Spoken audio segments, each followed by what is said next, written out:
چلا شروع. بسم اللہ الرحمن الرحیم. صلی اللہ علیہ وآلہ وسلم. زیارت مدینہ کا بیان. اگر گنجائش ہو تو حج کے بعد یا حج سے پہلے مدینہ منورہ حاضر ہو کر جناب رسول مقبول صلی اللہ علیہ وآلہ وسلم کے روضہ مبارک اور مسجد نبوی کی زیارت سے برکت حاصل کرے. اس کی نسبت رسول مقبول صلی اللہ علیہ وآلہ وسلم نے فرمایا ہے کہ جس شخص نے میری وفات کے بعد میری زیارت کی اس کو وہی برکت ملے گی جیسے میری زندگی میں کسی نے میری زیارت کی. اور یہ بھی فرمایا کہ جو شخص خالی حج کرے اور میری زیارت بنائے اس نے میرے ساتھ بڑی بے مربتی کی. اور اس مسجد کے حق میں آپ صلی اللہ علیہ وآلہ وسلم نے فرمایا ہے کہ جو شخص اس میں ایک نماز پڑھے اس کو 50,000 نمازوں کے برابر ثواب ملے گا. اللہ تعالی ہم سب کو یہ دولت نصیب کرے اور نیک کاموں کی توفیق عطا فرمائے. آمین یا رب العالمین. اس باب میں یہ پڑھایا جا رہا ہے کہ زیارت مدینہ. بعض جو بڑے لوگ ایسے ہیں کہ جو حج کے لیے جاتے ہیں مگر مدینہ منورہ نہیں جاتے. اللہ کے نبی نے فرمایا کہ جب حج کرنے کے لیے آؤ اور جو بندہ میرے پاس نہ آئے تو اس نے بڑی بے مربتی بڑی بے وفائی کی ہے. بڑی بے وفائی کی.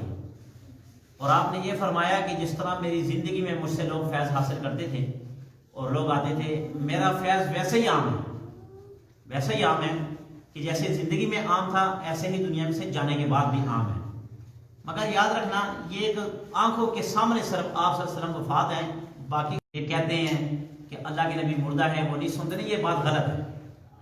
کئی حدیث سے ثابت ہے اللہ کے نبی نے فرمایا کہ جو درود شریف تو مجھے وہاں پر آپ صلی اللہ علیہ وآلہ وسلم نے فرمایا کہ جو شخص ایک نماز پڑھے مسجد کے بارے میں فرمایا کہ اس کو 50,000 نمازوں کا ثواب ملے گا. جو بندہ مدینہ منورہ میں جا کر ایک نماز پڑھے ایک نماز کا 50,000 ثواب ملتا ہے ایک نماز پڑھنے کا.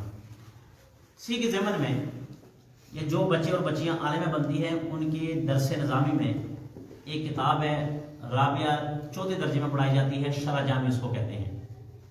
ان کے جو مصنف ہے ان کے بارے میں لکھا کہ وہ اتنے عاشق رسول اور اتنا اللہ کے نبی صلی اللہ علیہ وآلہ وسلم کے ساتھ محبت کرتے تھے. بے انتہا قسم کی محبت تھی. یہ جو شرح جامی کی مصنف ہے انہوں نے ارادہ کیا کہ میں جاتا ہوں مدینہ منورہ میں. آپ چلے گئے مدینہ منورہ. جو اس وقت مدینہ کا والی یعنی کہ مدینہ کا وزیر اعظم تھا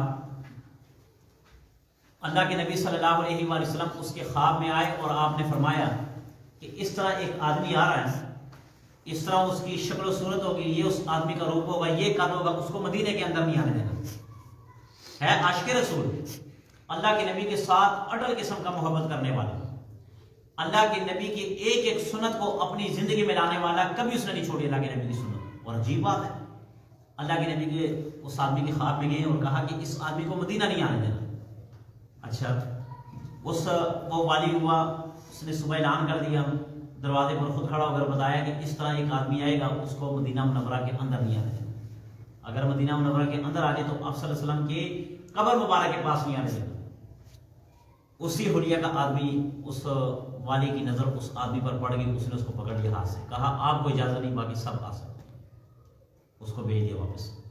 جب بھیجا اس آدمی نے پھر کہا کہ نہیں آج میں آیا تو ہوں مگر نبی پاک صلی اللہ علیہ وسلم کی قبر کی زیارت کر کے ہی جاؤں گا. ایسے نہیں جاؤں گا. اس نے بیس بدلا دوسرے راستے سے آیا. جیسے اس آدمی نے بیس بدلا اللہ کے نبی خواب میں اس آدمی کے پاس گئے اور کہا کہ یہ آدمی بیس بدل کے آ رہا ہے اس کو پھر پکڑو نہ آنے دینا. اس کو پھر پکڑ لیا. تیسری مرتبہ پھر اس آدمی نے بیس پکڑا اور اس والی کے خواب میں آیا اور کہا کہ اس طرح وہ آدمی آ رہا ہے اس کو پکڑو. پکڑ لیا. جب پکڑ لیا اس کو گرفتار کیا اس کو سزا دینے لگے. اللہ کے نبی خواب میں آئے کہا اس کو سزا نہ دو یہ گستاخ نہیں ہے یہ میرا عاشق ہے اتنا عاشق ہے کہ مجھے بھی اس سے اتنی محبت ہے. اگر یہ میری قبر پر آ جائے اور مجھے کہہ دے کہ السلام علیکم یا رسول اللہ یا السلام علیکم یا نبی اللہ تو مجھے اپنا ہاتھ نکال کے اس آدمی سے مصافحہ کرنا پڑے گا. اس آدمی سے مصافحہ کرنا پڑے گا. اور اگر آپ کو پتا ہے کہ اگر ایک بار اللہ کے نبی کا ہاتھ باہر آ جائے تو پھر یہ ہاتھ بتا کہ میرے لیے بھی کیوں نکلا میرے لیے کیوں. یہ تو عاشق کئی ہوتے ہیں. تو اس لیے اب دیکھو اگر یہاں پر حیات اور ممات کی بات ہوتی تو پھر مجھے بتاؤ اللہ کے نبی پاک صلی اللہ علیہ وسلم یہ فرماتے کہ میں اپنا ہاتھ باہر نکالتا ہوں. کبھی نہ فرماتے. تو جب بھی اللہ تعالیٰ سے دعا مانگا کرے اللہ تعالیٰ ہمیں حج کرنے کی توفیق عطا فرما اور مدینہ منورہ میں جانے کی توفیق عطا فرما. یاد رکھنا حج وہ شخص کرتا ہے جس پر اللہ کی رحمت ہو. مدینہ وہ شخص جاتا ہے جس پر اللہ کی رحمت ہو. نبی پاک صلی اللہ علیہ وآلہ وسلم کی ہستی کے کیا کہنے. آپ وہ ہستی ہیں کہ اللہ رب العزت نے 1,24,000 انبیاء میں سے جو آپ صلی اللہ علیہ وآلہ وسلم کی ذات گرامی ہے اس کو چنا ہے اور بے انتہا محبت اللہ تعالیٰ نے اپنے محبوب صلی اللہ علیہ وآلہ وسلم سے فرمائی ہے. آج ہمارے لیے بھی کہ ہمیں بھی چاہیے کہ اللہ کے نبی صلی اللہ علیہ وآلہ وسلم کی سنتوں پر عمل کریں, آپ کے طریقے کو اپنائیں. جس کام میں بھی زندگی کا کوئی کام بھی ہو اس میں اللہ کے نبی کی زیارت کی جائے, اس کے طریقے کو دیکھا جائے, آپ صلی اللہ علیہ وسلم کی طریقے کہ یہ اس طریقہ ہے یا نہیں ہے. کچھ دن پہلے ایک آدمی کو میں نے کہا, میں کہا تم تو ویسے بڑی دین کی باتیں کرتے ہو اور جب سالگرہ کی بات آتی وہاں پر وہ کہتے ہیں چھوڑو یار تم کیا لوگ ہو, ٹھیک ہے یہ سالگرہ کوئی ایسا ویسی بات نہیں, منانا چاہیے نہیں. بھائی منانا کہاں سے چاہیے, سالگرہ کی کیا بات ہے. سالگرہ بھائی اسلام کے نبی صلی اللہ علیہ وسلم کی سنت کے خلاف ہے. اگر اللہ کے نبی نے اپنے دور میں سالگرہ منائی تو ہمیں بھی منانی چاہیے. اللہ کے نبی نے عقیقے کا حکم دیا وہ ہم کرتے نہیں ہیں, سالگرہ کا حکم نہیں دیا ہم سالگرہ کرتے ہیں. اپنے بچوں کا صحابہ کرام نے عقیقہ کروایا اور آج ہم سالگرہ کرواتے ہیں. تو کتنی ایک بری بات ہے کہ اللہ کے نبی کی سنت سے ہٹ کر ہم زندگی گزار لیں. اللہ سے دعا ہے کہ ہمیں بھی اللہ کے نبی صلی اللہ علیہ وسلم کی زندگی پر عمل کرنے کی توفیق عطا فرمائے. بسم اللہ الرحمن الرحیم, الحمدللہ رب العالمین والعاقبۃ للمتقین والصلاۃ والسلام علی سید المرسلین. الہ العالمین جو کچھ کا حسن اس پر عمل کرنے کی توفیق عطا فرمائے. جتنے بھی بیمار ہیں سب کو شفا عطا فرمائے. میری والدہ کے لیے دعا کیا کرے, والد کے لیے دعا کرے کہ ان کو شفا عطا فرمائے. اور سب دعا کیا کرے کہ اللہ تعالیٰ ماں باپ کا سایہ تادیر اپنے سروں پر قائم دائم رکھنے کی توفیق عطا فرمائے. اللہ تعالیٰ ہمارے ماں باپ کو لمبی زندگی عطا فرما. جن کے ماں باپ فوت ہو چکے ہیں ان کی بخشش فرما. یہ عبدالواسع کے والد کے لیے دعا کریں, اللہ تعالیٰ ان کی بھی بخشش فرمائے, ان کی بھی درجات بلند عطا فرمائے. بہت ہی اچھا اور نیک آدمی تھا. اللہ تعالیٰ ان کی قبر پر کروڑ رحمت عطا فرمائے. اور بھی جتنے فوت شدگان ہیں اللہ, جتنے بھی دنیا پانی سے جا چکے ہیں سب کی بخشش فرما. جتنے زندہ ہیں سب کو ہدایت عطا فرما. یا اللہ ملک پاکستان کی حفاظت فرما, ملک پاکستان کی سرحدوں کی حفاظت فرما.